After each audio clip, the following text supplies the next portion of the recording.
Good evening, everybody. Hello, hello, hello. You are listening to the Beauty in Us Radio right here on Awesome God Radio. I am your host, Nelson E. Brown, and I would like to thank you all for tuning into another show this evening. It's March 1st, 2022, and today is the first day of Women's History Month. So happy Women's History Month for all of the women and girls around the world. Happy Women's History Month for all of the girls and women who are in our communities and who are in our villages around the world. So today is the first day of Women's History Month, and we have a great guest to kick off our Women's History Month special for the month of March. So I want to let you all know that, again, it's a new month, it's the month of March, but I also want you all to learn about a lady that I met a couple of months ago, back in January. Her name is Miss Lisa P. Ellis, and she is the CEO and founder of the law office of Lisa P. Ellis. And she is going to be speaking with us about her life as an attorney. She's going to be speaking to us about what it means to practice law, but also what it means to be a female lawyer. So she's going to talk to us about how important it is to make sure that each and every female attorney is represented. So again, happy Women's History Month to all of the ladies and to all of the girls throughout our village, and happy Women's History Month to all of the women around the world who do such amazing work, and who possess so many talents and so many gifts, God-given gifts, to make this world a better place. But before we have Miss Lisa P. Ellis on for the second half of the show from 6:30 to 7 p.m., I wanted to spend the first half of the show with you all to talk about the history, a little bit of the history behind Women's History Month. But I wanted to talk to you all also about what it means to be a lawyer and what it means to become a lawyer. We are in the process, from the world of ideology and from the world of politics and the political world. There's a Supreme Court nominee who is about to make history. But we'll talk about that for the second half of the show. So there are so many moves that women are making, not just in the field of law, but in different fields, different careers, and different professions. There are so many women and girls around the world who possess so many talents and so many God-given gifts, and they use it to make the world a better place. But again, I wanted to talk a little bit about the history behind Women's History Month and about what it looks like to become a lawyer. And Miss Ellis is going to join us. Miss Lisa P. Ellis is going to join us for the second half of the show to talk about how she started her career in law and how important it is to make sure that each and every female attorney is represented, not just locally, but throughout the world. So when we talk about Women's History Month, we have to think about the fact that, according to sources, it's an annual declared month that highlights the contributions of women to events in history and contemporary society. It is celebrated during March in the United States, the United Kingdom, and Australia, and it corresponds with International Women's Day on March 8th, and during October in Canada, corresponding with the celebration of Persons Day on October 18th. And there's a lot more history behind this. So in 1987, after being petitioned by National Women's History Project, Congress passed a law which designated the month of March in 1987 as Women's History Month. And between 1988 and 1994, Congress passed additional resolutions requesting and authorizing the president to proclaim March of every year as Women's History Month. Since 1988, U.S. presidents have issued annual proclamations designating the month of March as Women's History Month on occasion. And state departments of education also began to encourage celebrations of Women's History Month as a way to promote equality among the sexes in the classroom. Maryland, Pennsylvania, Alaska, New York, Oregon, and other states developed and distributed curriculum materials in all of their public schools, which prompted educational events such as essay contests. Within a few years, thousands of schools and communities began to celebrate Women's History Month, and they planned engaging in stimulating programs about women's roles in history and society, with support and encouragement from governors, city councils, school boards, and the U.S. Congress. In March of 2011, former President Barack Obama, under his administration, released a report, Women in America, Indicators of Social and Economic Well-Being. So, showing women's status in the United States in 2011 and how it changed over time. This report was the first comprehensive federal report on women since the report produced the Commission on the Status of Women in 1963. And some organizations have issued statements marking Women's History Month. For example, the Republican National Committee and the Democratic National Committee. So again, this is just in the world of politics, but we're speaking about Women's History Month in general from a much broader point of view. As President's Commission on the Celebration of Women in History in America recently sponsored hearings in many parts of the country, the Women's Progress Commission will soon conduct hearings to promote interest in preserving areas that are relevant in American women's history. Some of the groups promoting this interest are state historical societies, women's organizations, and groups such as the Girl Scouts of USA.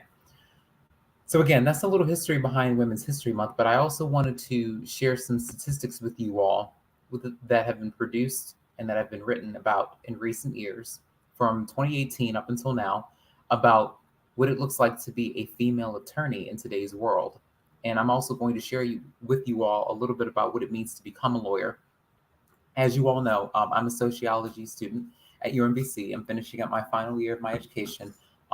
And as a sociology major, I've had the chance to meet and network with so many of my classmates who are pursuing careers in law and in public policy. And they work extremely hard in order to promote equality and in order to make the classroom and the work that they do in the field of law as diverse and inclusive as possible. So I'm familiar with many of my classmates who are pursuing a career in law. Many of my classmates are women, and it's predominantly female. So it's yes. Thanks for tuning in, Miss Breezy.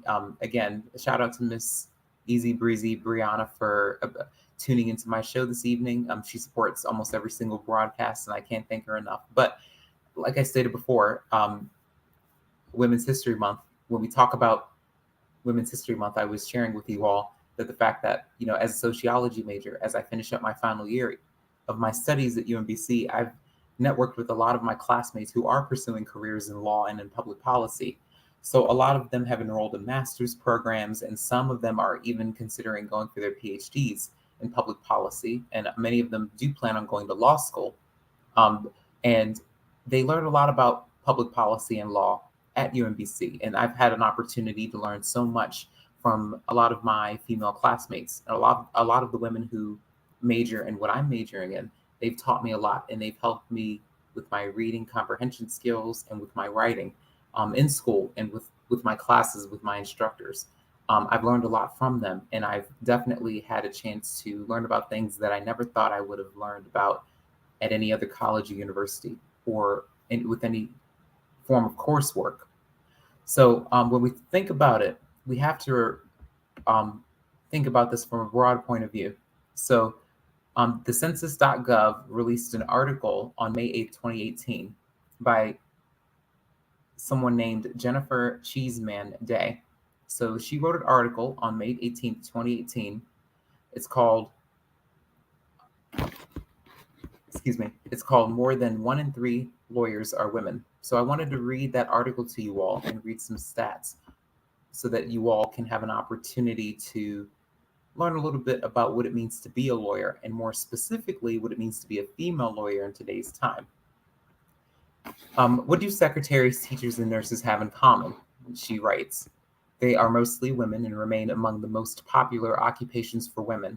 Although women now account for nearly half the U.S. workforce and their presence is increasingly in higher paid occupations such as lawyers, women still earn less than men. As this year marks the 25th anniversary of the appointment of the first woman to serve as U.S. Attorney General, Janet Reno, we focus on women in the legal profession, including judicial law clerks and judges. At the time Reno began her tenure, women made up about 1 in 4 lawyers, a sharp increase from fewer than 1 in 25 in 1960 when Reno graduated from law school. Today, there are more than 400,000 women lawyers, or female lawyers, as it should be stated, who make up just over 1 in 3, which in other words is 38% of lawyers. Growth in women's labor force participation, as well as women breaking into historically non-traditional occupations, account for much of this large increase. Over the same period, the number of male lawyers also grew, but at a more modest rate. Not surprisingly, female lawyers are younger than their male counterparts, on an average 42 years versus 50 years. However, among younger attorneys, ages 25 to 34, the pool of women is on the par with that of men. In contrast, at older ages, 35 and older, the number of men outweighs that of women. Female attorneys work full-time year-round, on average more than the average for all working women, 82% versus 63%, but less than male attorneys, 85%.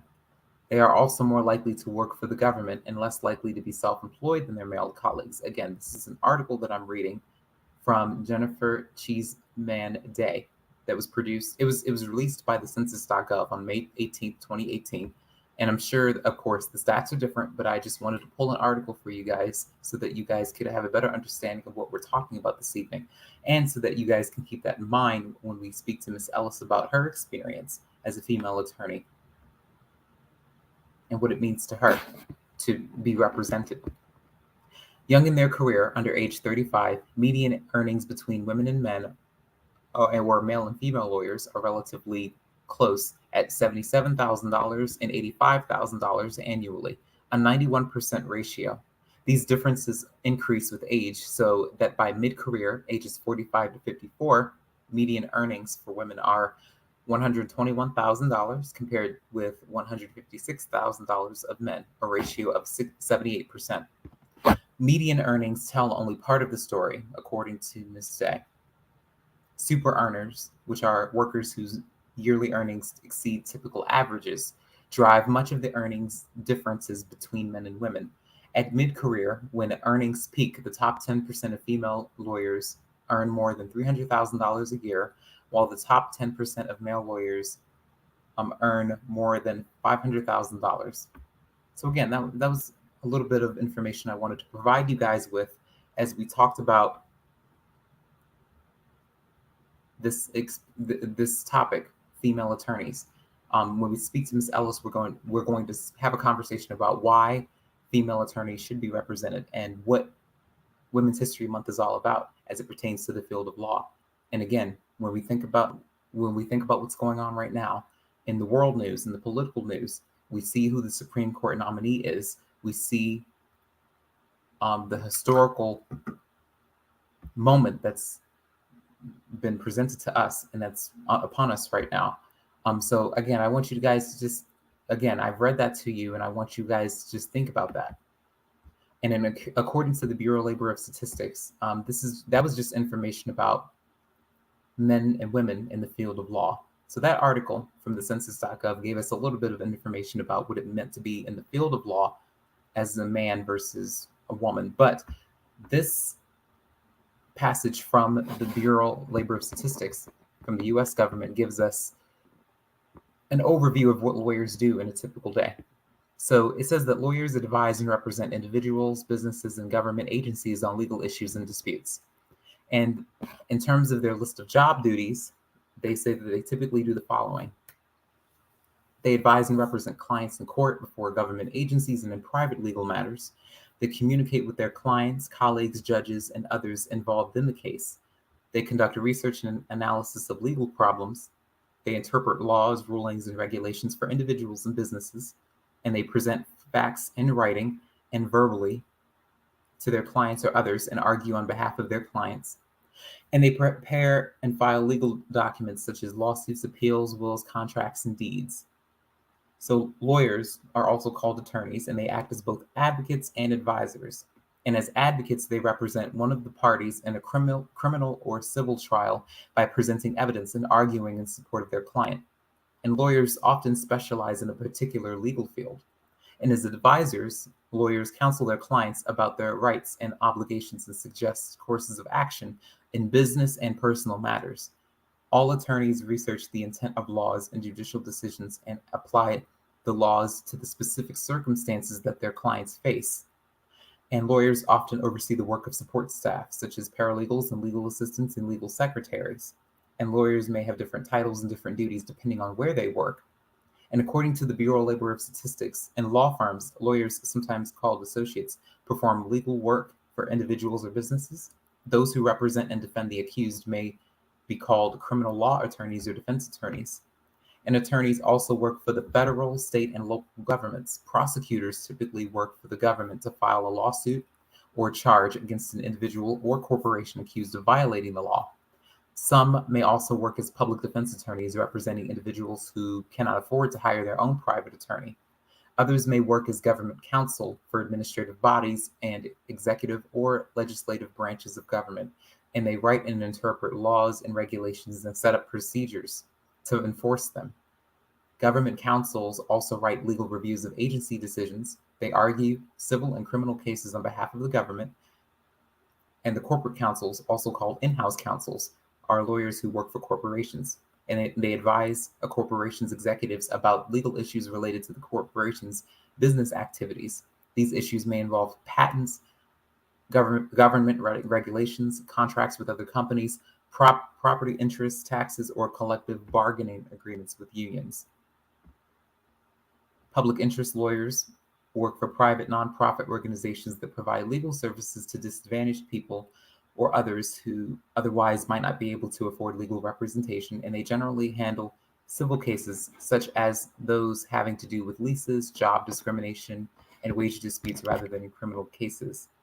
So that's just an overview of what lawyers do. But in terms of the work environment, I did a lot of research and I was able to gather some information from the Bureau of Labor Statistics from the federal government about what the work environment looks like for a lawyer. So for those of you who are listening, for the first time, again, my name is Nelson Brown, and I'm the host of this show, The Beauty in Us Radio, right here on Awesome God Radio. And we're having a conversation about what it means to be an attorney, but also we're celebrating Women's History Month. So again, later on in the show, we're going to have a special guest to talk to us about that. But I wanted to give you all a little bit more information before we welcome her onto the show to talk about her experience as an attorney and why female attorneys should be represented. So according to the Bureau of Labor Statistics, lawyers work mostly in offices. However, some travel to attend meetings with clients at various locations, such as homes, hospitals, or prisons, while others travel to appear before courts. And they may face heavy pressure during work, for example, during trials or when trying to meet deadlines. And in terms of the work schedules, according to the Bureau of Labor Statistics, the majority of lawyers work full-time, and many work more than 40 hours per week.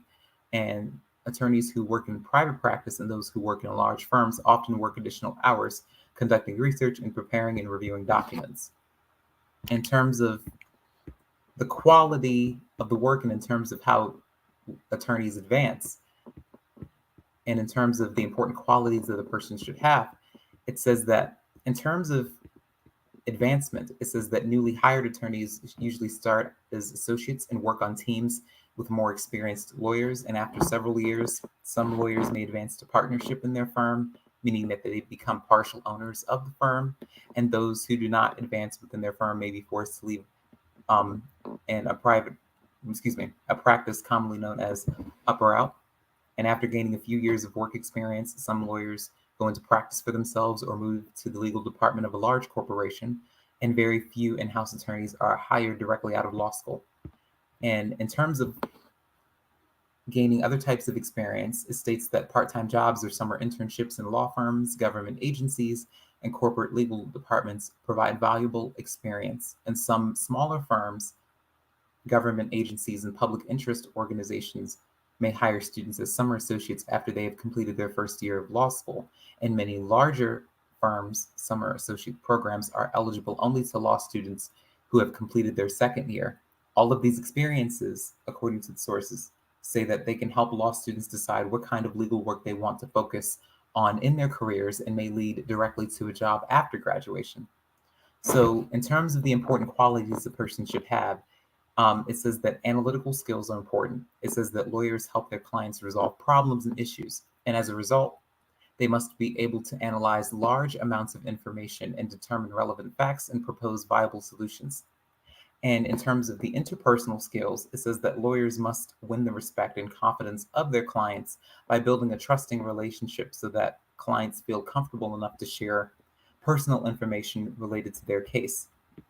Problem solving skills is number 3, and it says that lawyers must separate their emotions and prejudice from their clients' problems and objectively evaluate the relevant applicable information. And therefore, good problem solving skills are important for lawyers to prepare the best defense and recommendations for their clients. Number 4, it says research skills are important. And it says that lawyers need to be able to find those laws and regulations that apply to a specific matter in order to provide the appropriate legal advice for their client. In terms of speaking skills, it states that lawyers must be able to clearly present and explain their case to arbitrators, mediators, opposing parties, judges, or juries because they are speaking on behalf of their clients. And last but not least, number 6 is writing skills.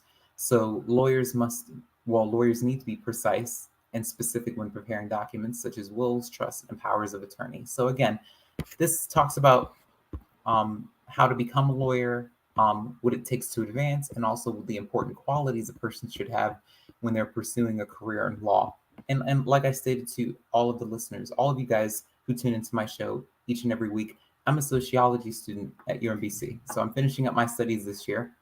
And I have several students in my class who are pursuing careers in the field of law and some of them have already started their master's programs, some of them have already graduated and they've gotten accepted into different law schools, and some of them have worked at several law firms in order to gain experience in different types of law.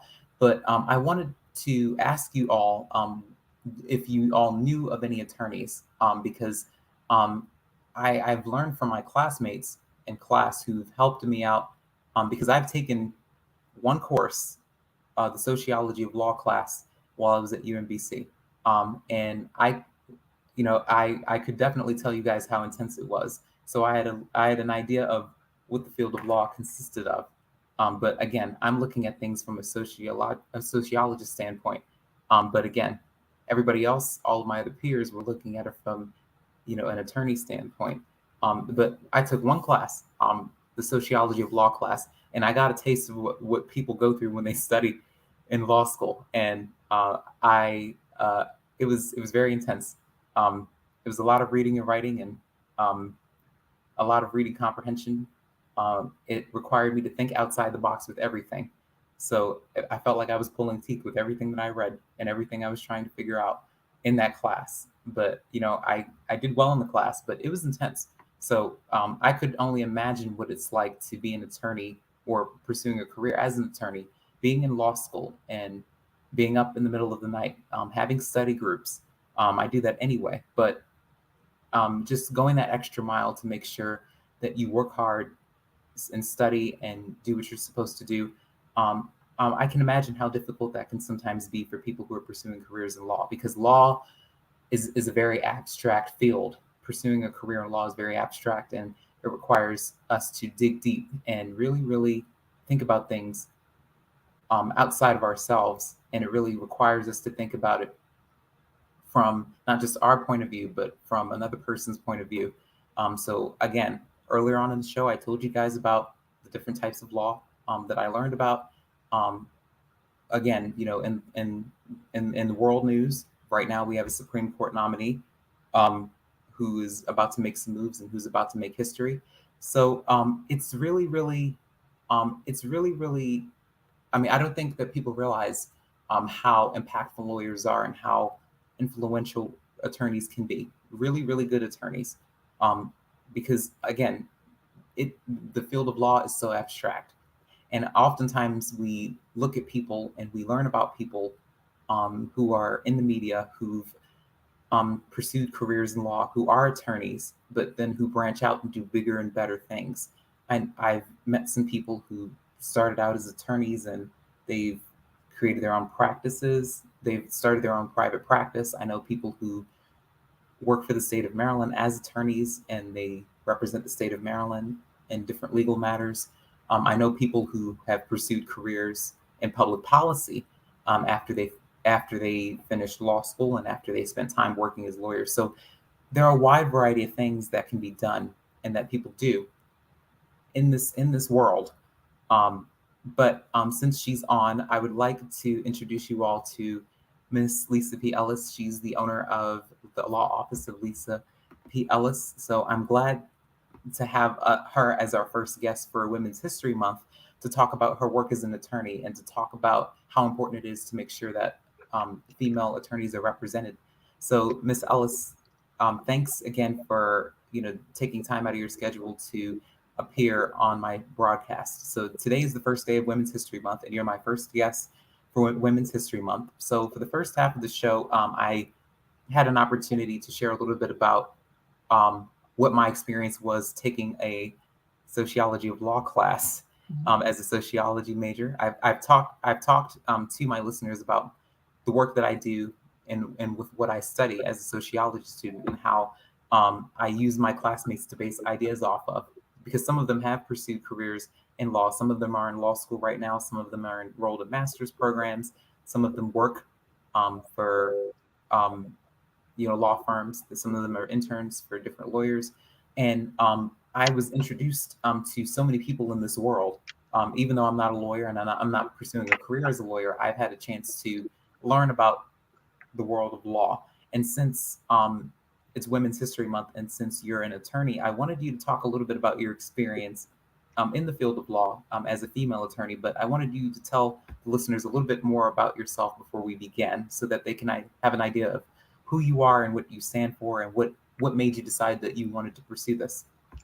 Thank you very much, Nelson, for having me on the show. I love your show. It is a great opportunity, to discuss the law. I became a lawyer. I decided when I was in the second grade, I was sitting in science class, and I just said, I'm going to become a lawyer. And I never wavered from that. That was my goal for my entire life. In college, I always got good grades, and you do need to have good grades if you want to, pass the LSATs and get into a good law school, and all of that counts. All of that matters. Um, so I started at the University of Baltimore Law School. Then I got married, and my husband got transferred to West Point. So I did a stint. I did 3 semesters at Pace University in New York. And then I came back home and I graduated from the University of Baltimore. But the law has always been my mistress. It's my passion. It's my love. And I love talking about it. So, what else can I tell you? Well, yes, and that's amazing. And I did, and I did take a look at your website, and I was able to read about like the different um, fields of law that you specialize in, and it's such a wide variety of things. Well, Because well, I do know that as an attorney, different attorneys specialize in different fields of law. So I wanted to also ask you, because I know that you gave a little bit of information about yourself, but what kind of law do you practice, and when did you decide to start a private practice as an attorney? So I know that you had to go through the ranks and you had to gain a lot of experience under your belt, and a lot of late nights and early mornings.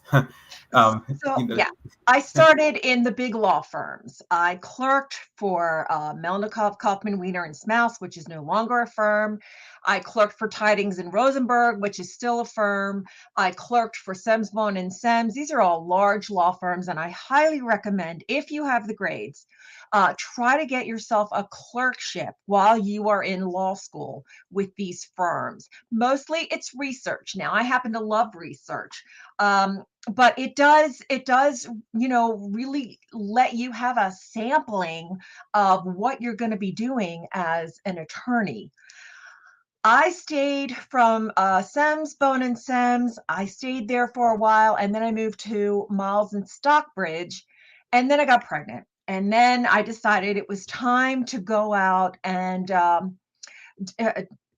have my own practice. But while I was at Sims, Bone and Sims, I did maritime law and business litigation, commercial litigation, and I loved it. I still do that. I still work with marinas when they have a boat that catches fire or they have a boat that sank. so on and so forth. Or they have people in the marina who simply don't pay their fees. I've done a lot of collection work. I work for doctors' offices when people don't pay their bills, and I'm always able to negotiate good settlements for both sides. And that's what you want to do. You want to be able to help. I think you want to be able to help both parties. Obviously, your number one concern is for your client, but I think if you're a good lawyer, you really have to take into account the other side's position. Currently, I practice personal injury law. When people get hurt in a car accident, they need advice right away. They need a lawyer immediately. You do not want to talk to the insurance company without having a lawyer on your side. I do contract cases, people that want to buy businesses, people that want to enter into contracts or non-compete agreements. I do wills, trusts, and estates for people that both want to write their will, and then after they die, someone who will administer the estate. So I do that as well. Um, and basically, I am a general practitioner. So I do a little bit of everything. I really don't do tax law and patent law, which are very specialized. People that go into that have to have a whole different set of knowledge. But as a general practitioner, pretty much I take phone calls all day long about people that have legal issues, and I tell them on the phone, yes, you have a case, or no, you do not. And I'm pretty good at the figuring out what the problem is and whether there is a legal solution, because a lot of things aren't unfair in life or are unfair in life, but that doesn't mean there's a legal solution to your problem. So I really try to work with people. I have great empathy for people. And I think that's really important. If you want to become a lawyer, care about your clients. I just think that is so completely important. And that's the kind of law I do. I have a general practice and I practice all kinds of law. Yes, and it's amazing. I'm having the opportunity to not just be an attorney, but also to make a difference in the lives of people who do reach out to your firm and who do look to you for support and who do look to you and your services for the assistance that they need. Because oftentimes people enter into the field of law, people become attorneys. I know people who have pursued careers as attorneys and they're just focused on the money. You Yeah, know, how much money you can make as an attorney. right. So That's the the wrong years, reason. Don't do it for that. yeah, yes, Don't do it yes, for that. yes, because I know people and people, a lot of people just do it because they want that status. They want to just have the just be in the position to say, listen, I'm an attorney. A lot of people don't really understand what goes into becoming attorney because it's not just about having a private practice and just making money, and it's not just That's about true. and It's it's not not just about just that. it's not just about you walking around with a license. It's much more than that. Because like you said, the passion has to be there. And I when I read your bio, I read about how you clerked for so many firms and how you were able to um, branch out on your own, and create your law practice. So what was that experience like for you? When you made the decision to start your own private practice? Were you afraid when you decided to do that because you were so accustomed to working under someone else, under someone else's firm and under someone else's leadership? Were you afraid of the unknown? What was that experience like?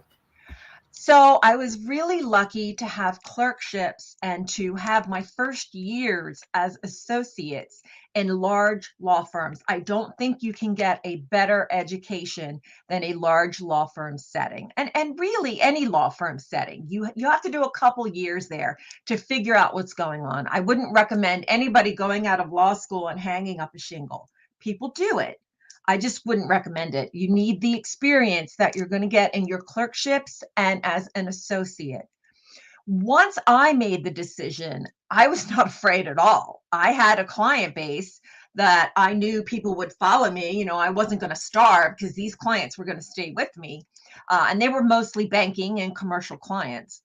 And I was just very excited. I knew that I could help people in a way that maybe was frowned upon in the larger law firms. I actually went out and met my client weekly, which is unheard of, really, in a big law firm.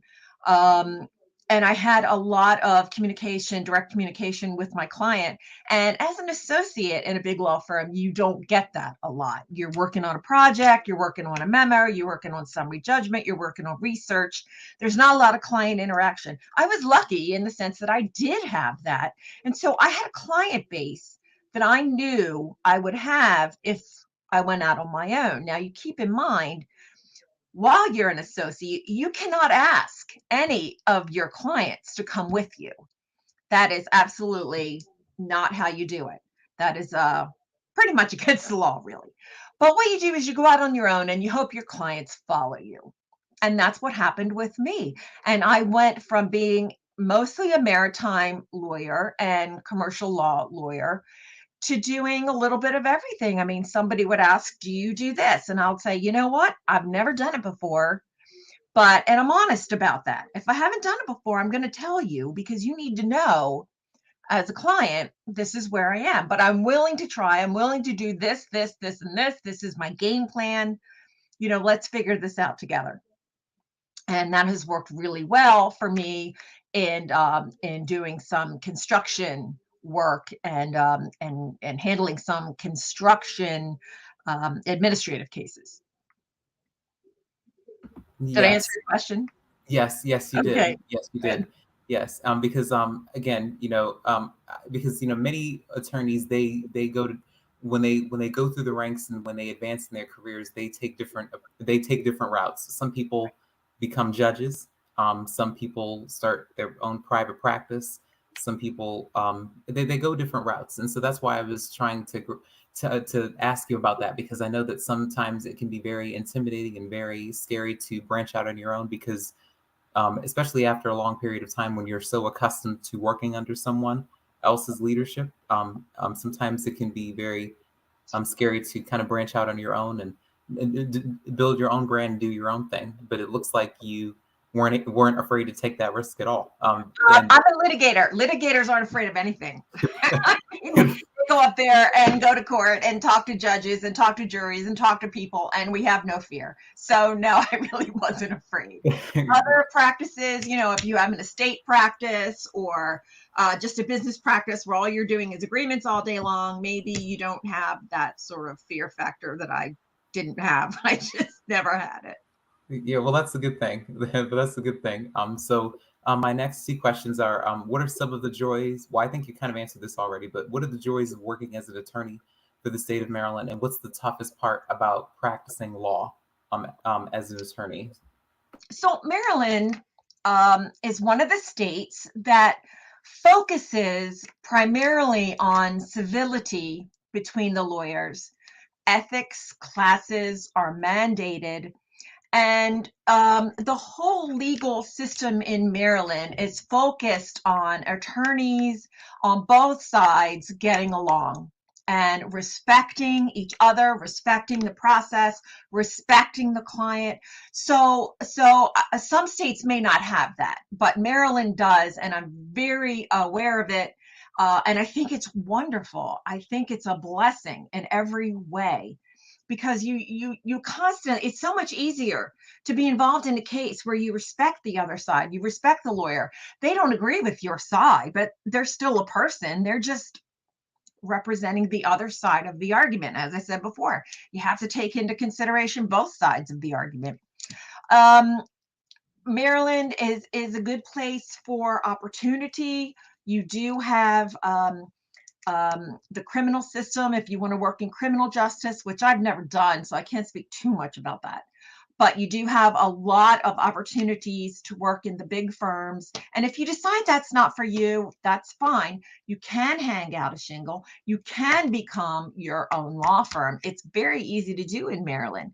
I'm a solo practitioner. I didn't have to file anything or do anything. I just decided I was going to be a solo practitioner. There are other people that become LLCs or they incorporate and so on and so forth.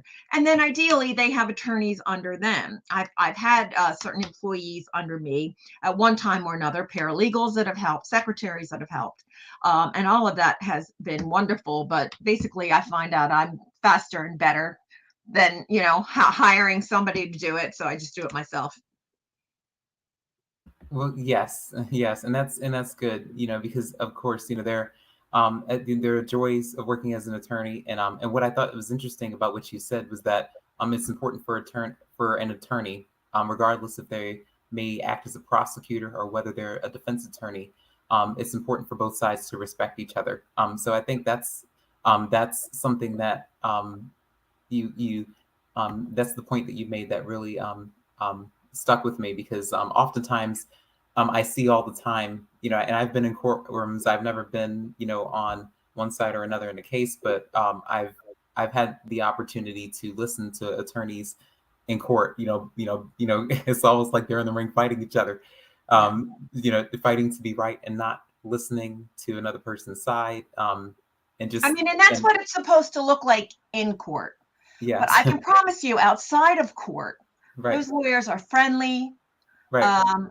They do respect each other. They would sit down and have lunch together. I'm sure there maybe are many cases that aren't like that. I try to have all of my cases where I respect the other side. I make that very clear in the beginning. I don't want to make their life miserable. I want to work together to achieve a goal that both sides can live with. Yes, I mean, and it's important to keep it business and not let your personal feelings interfere. And that's what I read about too. That's one of the important qualities that you should have. And that kind of leads me into my next question.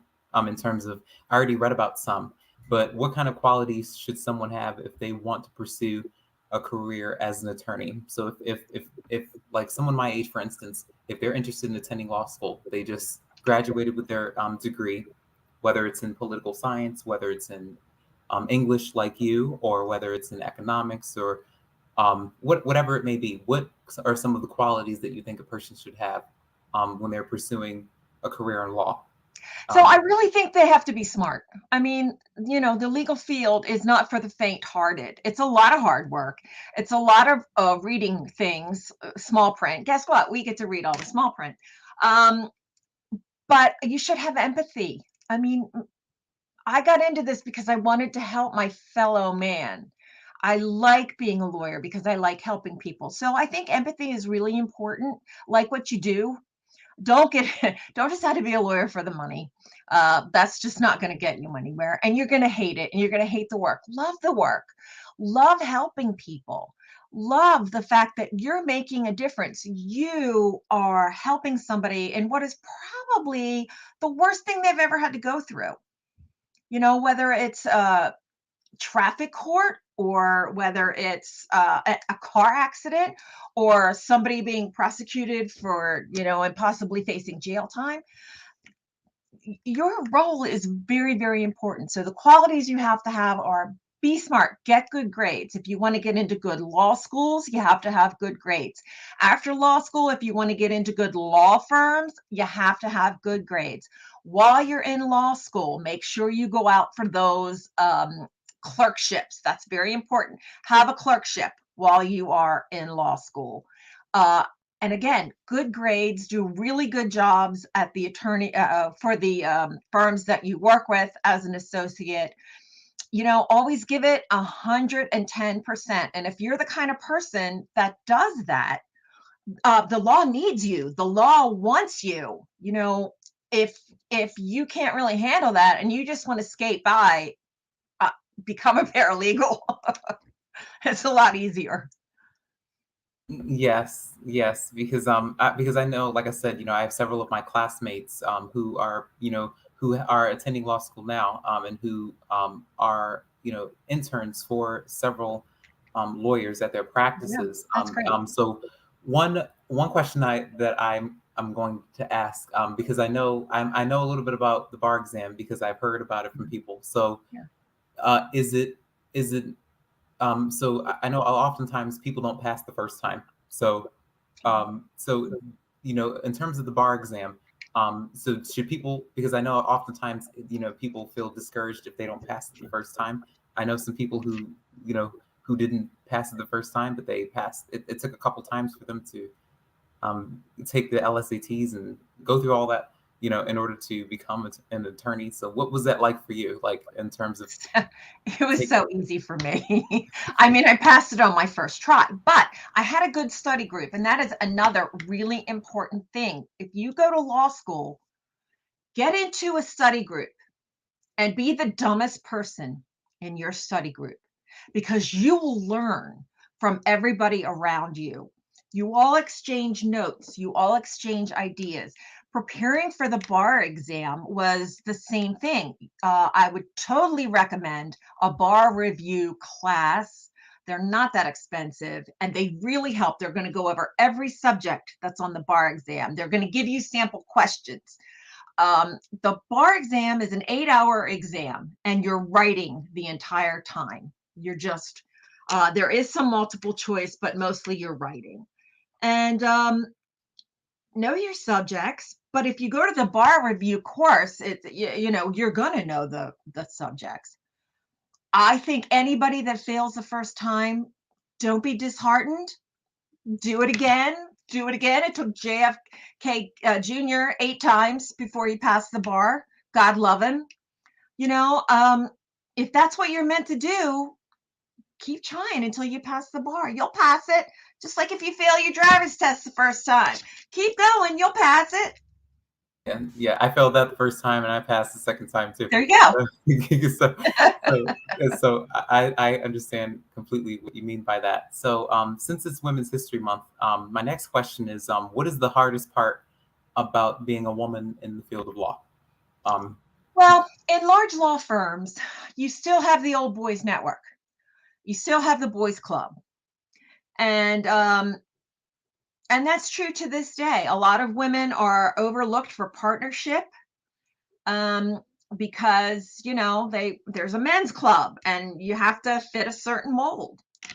But generally, I can tell you that judges are very respectful to women. Other attorneys are very respectful to women.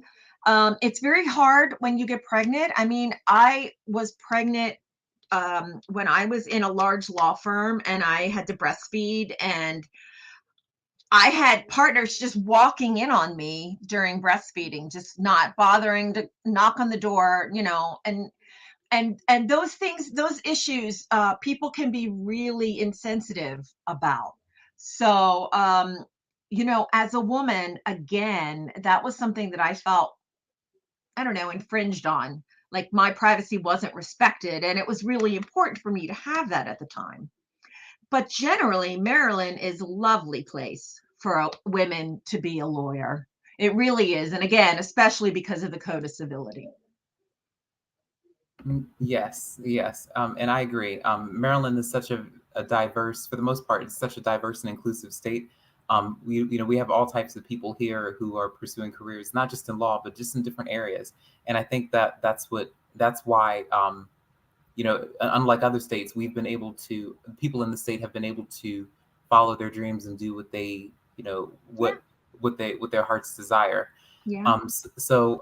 My next question is, what kind of advice and you kind of answered this a little bit, but what kind of advice would you give to a young person who's pursuing a career as an attorney? And what are some of the things that they just need to be mindful of while they're in law school, and also when they finish law school, and just in different phases of their steps in terms of becoming an attorney? I know, of course, you have to go to college before Yeah. you even attend law Yeah. school, And but major in English. yeah. Honestly, do yourself a favor. People go to college and they major in political science. Look, unless you want to become a president or a senator, you don't really need the political science so much, but you need the writing skills and the reading skills and the oratory skills. You must have those foundations in college. So, anybody that wants to be a lawyer, I'm going to say it right out, major in English, and you will have the foundation of the skills that you will need for law school. You will also have the analytical skills that you will need for law school by becoming an English major. So once you become an English major, You pass that, you get your degree, you go into law school, find a good study group. First thing, from day one, from orientation, find some people, make friends, and say, hey, let's form a study group. Okay, as I said, try to be the dumbest one in your group. Get all the smart people to join your group. Have a popular group so that everybody that is smart wants to join. And you learn from other people. You really do. The law is a collaborative process. And you really do learn, not just from the teachers who really are only giving you half the answer all the time because they want you to figure it out. So your study groups are the most important thing. After that, your clerkships, and again, working in the large law firms as an associate. That was a track that I took, and I really felt like that was a very good track for anybody that wants to become a lawyer in any aspect. Yes, yes, and I understand what you mean. A lot of people do major in political science when they go and when they pursue careers as attorneys. They put them in the same category for some reason. You know, majoring in political Yeah. science and pursuing a career in law, they put law and public policy in the same category, and that's not necessarily the case all the time. I mean, you Yeah. do have people who are politicians who did start out as attorneys, but that's not the only route to take. Like you just said, you know, you're able to major in English, and English is going to give you your basic skills that you need to be a lawyer. If you major in politics, if you major in, I think you said law and policy, you're going right, to learn about how laws are formed.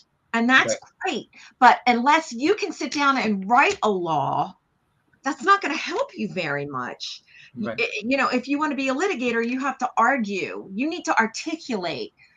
Being an English major, you're going to have to defend papers and so on. And that will really help you um, become a litigator. And if you don't want to become a litigator, I promise you, you're going to be doing a lot of writing. So get those writing skills. They're so important. Even to this day, I'm grateful for the knowledge that I have of English.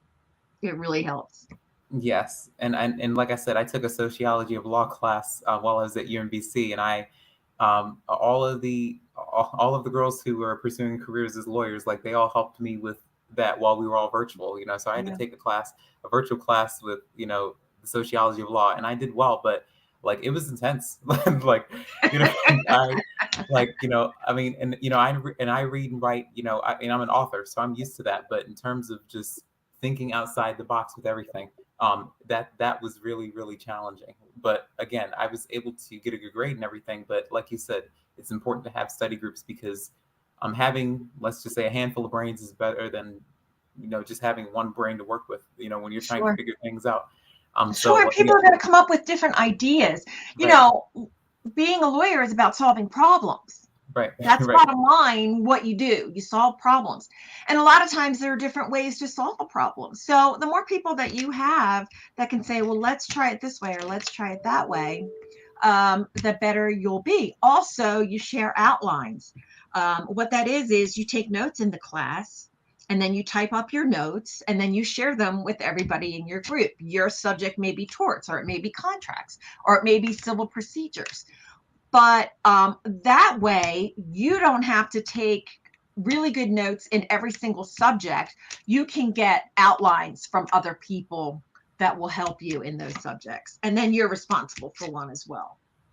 Yes, and that's some of what I did for the sociology of law class Yeah. when we were all working together, because like I struggled with with reading like in the class, like in terms of thinking outside the box and digging deeper. That's something that I struggled with because I realized that you know they're not going to spoon feed you the information.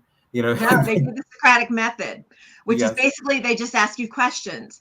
And the first time you step into law school, and people just start asking you questions about a case, you're like, what friggin' planet am I on? This isn't how school is. right, Usually the teacher gets up on the chalkboard and writes down what you need to memorize. right, Law school isn't like that.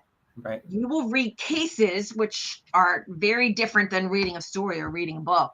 You will read cases and then you have to interpret them. And then you have to figure them out. And then you have to tell your professor all about it. Yes, absolutely. And I got a taste of that from that one class. for that semester, and I was able to see how intense it was. So I got a little bit of it, But you have but to do that for the judge. Judges want to right, know if right, did you read this case? Well, what did you think of it? Well, how does it apply to your situation? I right. mean, you have to know. You have to be on your toes about that.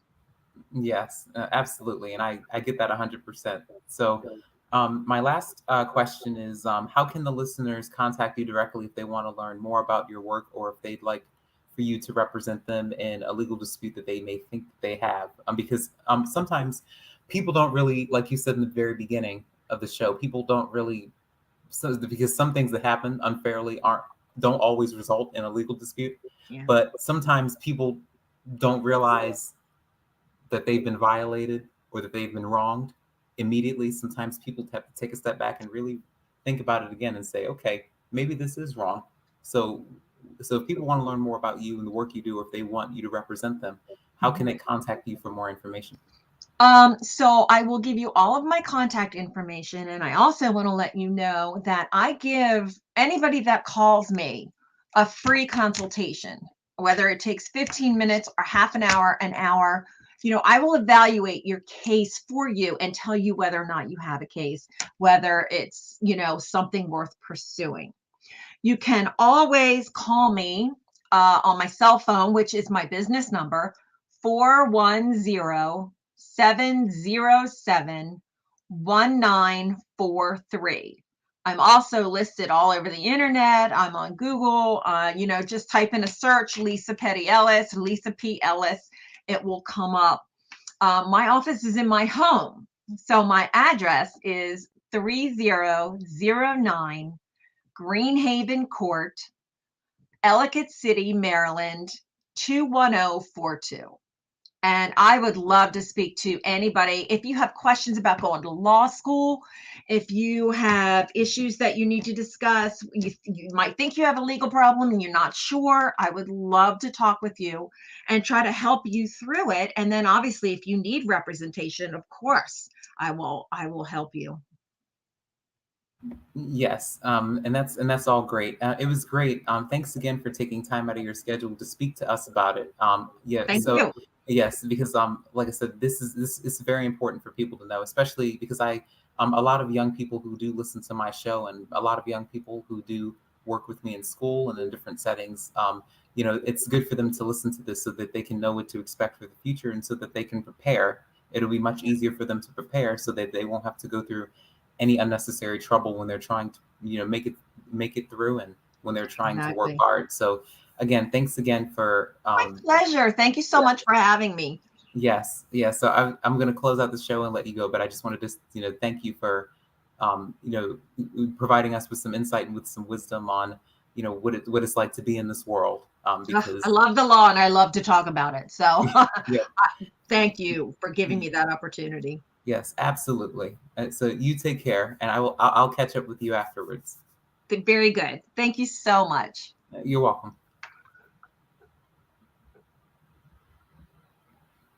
Okay, so that wraps up another edition of the Beauty in Us Radio right here on Awesome God Radio.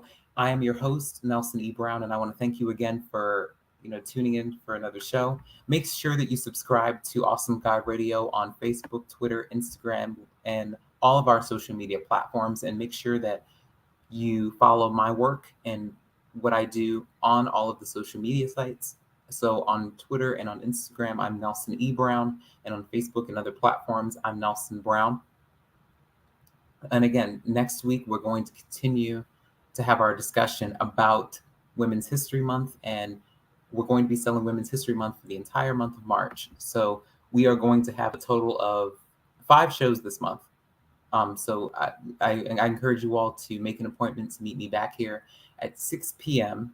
next week on Tuesday, March 8th, 2022. So I hope you guys had a chance to learn more about the field of law, and I hope that you all had an opportunity to learn more about what it's like being a student pursuing a career in law, and what it's like to work with people in this world, because I mean it's it's so much more than what people think, and I hope you guys had a chance to realize that this evening, especially because of all of the current events that have taken place from a national perspective. I hope you all learn and really dig deep and do your research, and just speak to people about it in your community so that we can all learn and grow from this. So thanks again. Take care, and I will see you all next week. Bye bye.